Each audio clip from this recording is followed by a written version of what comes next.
In these essays from Rav Dessler, now page 179, under the heading of Pnimiyut v'Chitzoniyut, the inward development of character and the external means,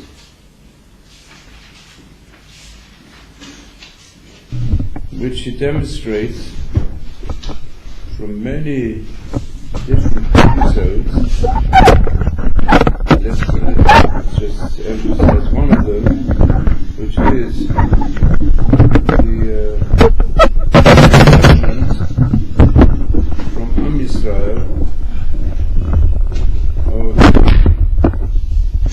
bringing the days of Mashiach, which will cause a major transformation for all mankind.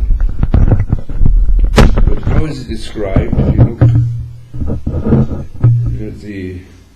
not just the superficial, but the deeper aspects of the development of the power of Mashiach, starting from Avraham Avinu, who had to go through many tests to become the teacher of mankind, through whom will be blessed all the families of the earth. And then we find that the quality to transform the world is described through the lowest possible aspects of human behavior, sometimes because of false situations. The first understanding of this is given from the development of Moab, from acts of incest between Lot and his daughters, which produced Moab. Then we have a little later, we have Yehuda and Tamar, which is also not entirely above board, to put it mildly. From Tamar there came Peretz. And then we find Ruth, who is the princess of Moab, being the ancestress of David HaMelech. Meanwhile, we find amongst Am Yisrael also the Chet HaEgel. The sages say the Maisa of Yehuda was there to demonstrate the power of Teshuvah, and the Maisa of the Chet HaEgel was also to teach the power of Teshuvah. It means from the lowest you can reach the highest. And this we find then developing all the way through to David HaMelech himself, to Boaz and Ruth, and then to David and Bathsheba, which produced Shlomo, and so it goes on. I can put it this way: there's a halacha with regard to the Golus, the purpose of Golus, is also involved in this. It's called Yerida Tzorech Aliyah.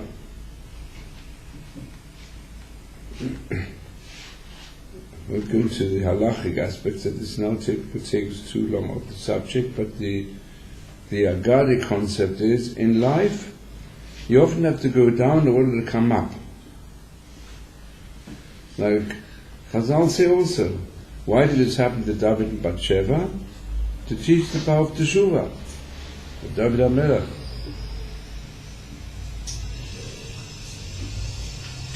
So I'd like to apply this to the situation today, because as we've already described frequently, what we see going on in the world today, especially in connection with Israel, is a fulfillment of prophecy. The fulfillment of prophecy is so literal in so many aspects that it's certainly clear that the world is racing to self-destruction unless something of special nature occurs. And that something of special nature is also that we should do our part in fulfilling what has been happening to us. Because after the terrible trauma of the Holocaust, we were given the opportunity in a miraculous fashion to come back to our land. And if you want to read the summons of the prophets, it's quite clear that Am Yisrael as a whole, we have not accepted our part in fulfilling prophecy. Because Hashem expects us to do our part. Because the prophets don't just tell us what's going to happen, they tell us what we have to do when certain things happen. And it's clear that the people who are expected to do something are the people who have the opportunity to know better. Because we read the prophets, we say the words in our prayers, but do we really mean them? Today, there are hundreds and thousands of Jews who say daily, we say,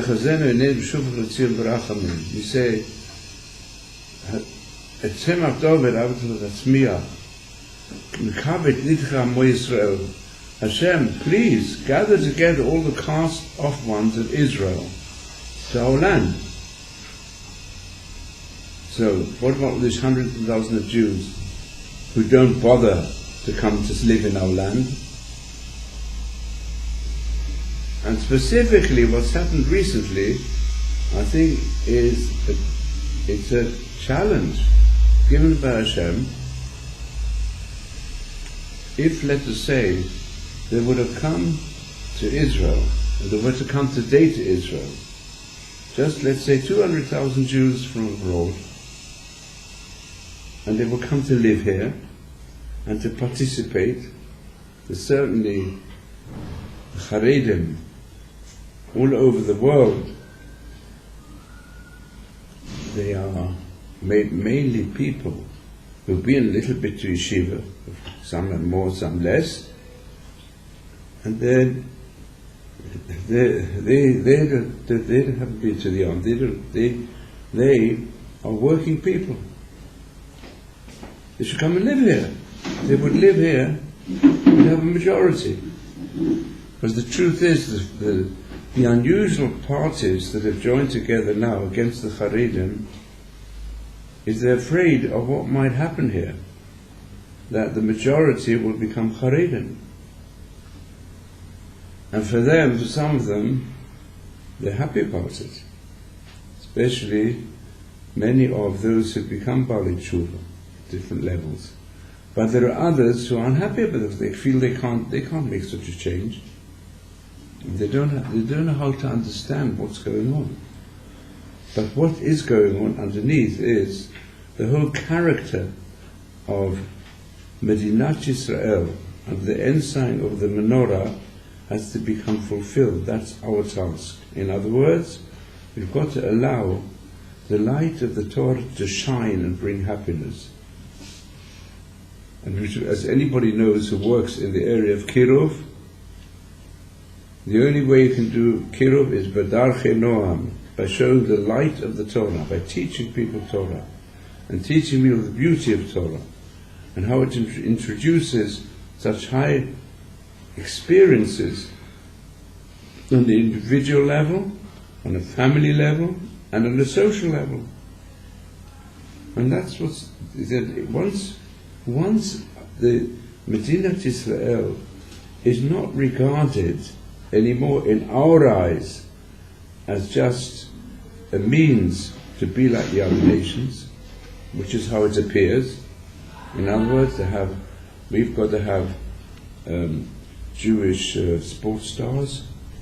It must be Jewish. But why should they be just Jewish? It creates a dilemma of racism if there's no attachment to Torah life.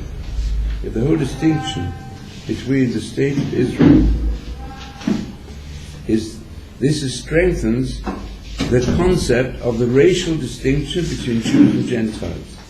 Unless we say, right here, we will become a completely democratic state where the Arabs, the Muslims, have complete equal rights. It won't be a Jewish state anymore, to become a Muslim state with a Jewish minority. But instead, we've got to say, we as Jews, we are a spiritual and moral movement which will change the world.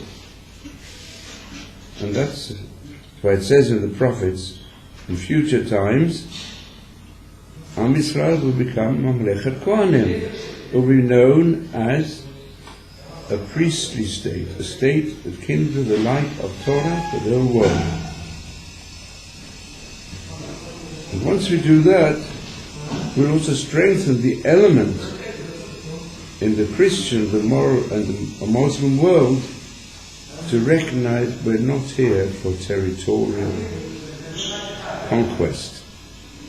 We're here in order to fulfill a spiritual conquest. That's what we have to work for. And it comes through difficulties.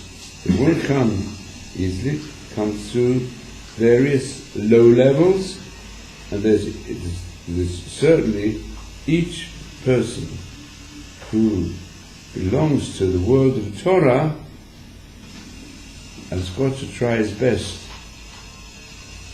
to not allow labels to make a barrier between ourselves and fellow Jews, and between ourselves and the Gentiles, but instead we've got to work with the spiritual and moral closest to Hashem and to His Torah, and to spread it in a way of kindness, in a way which runs away from everything which has to do with any form of violence, also even to avoid all violent speech, and certainly all violent actions. So this applies.